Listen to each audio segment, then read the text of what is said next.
How's it going, everyone? I'm still here at Vocab's house. We're working on some new episodes of Mohammed's Boom Boom Room.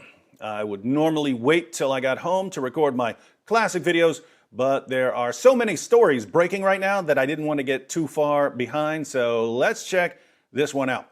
Last month, a Saudi Air Force officer opened fire in a classroom at Naval Air Station Pensacola, where he was training to fly the fighter jets that the U.S. sold to our new BFF in the Middle East, Saudi Arabia. Shortly before killing 3 and injuring several more in his attack, Second Lieutenant Mohammed Saeed Alshamrani tweeted a message to the American people in which he quoted Osama bin Laden and Sheikh Anwar al-Awlaki. So Alshamrani was being trained on a U.S. military base, even though he was a supporter of al-Qaeda. The question that immediately arose was, did he act alone? Investigators decided to take a closer look at some of the other Saudi servicemen training in the U.S., and while they didn't find any connections to last month's terrorist attack in Florida, they found enough to send more than a dozen Saudi servicemen back to Saudi Arabia. CNN reports, more than a dozen Saudi servicemen training at U.S. military installations will be expelled from the United States after a review that followed the deadly shooting last month at a Naval Air Station in Pensacola, Florida, multiple sources told CNN. The Saudis are not accused of aiding the 21-year-old Saudi Air Force second lieutenant who killed 3 American sailors in the December shooting, 2 sources said, but some are said to have connections to extremist movements, according to a person familiar with the situation. A number are also accused of possessing child pornography, according to a defense official and the person familiar with the situation. The FBI and Justice Department declined to comment.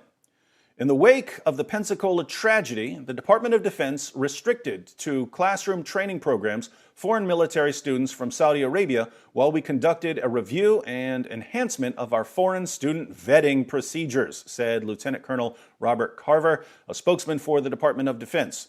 That training pause is still in place while we implement new screening and security measures.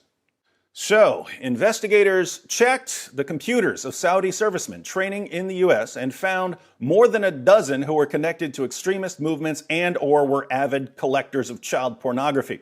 Now, some random person from any background could have the sort of personality that makes him want to join an extremist movement. And some random person from any background could be a sick pervert who wants to look at child pornography.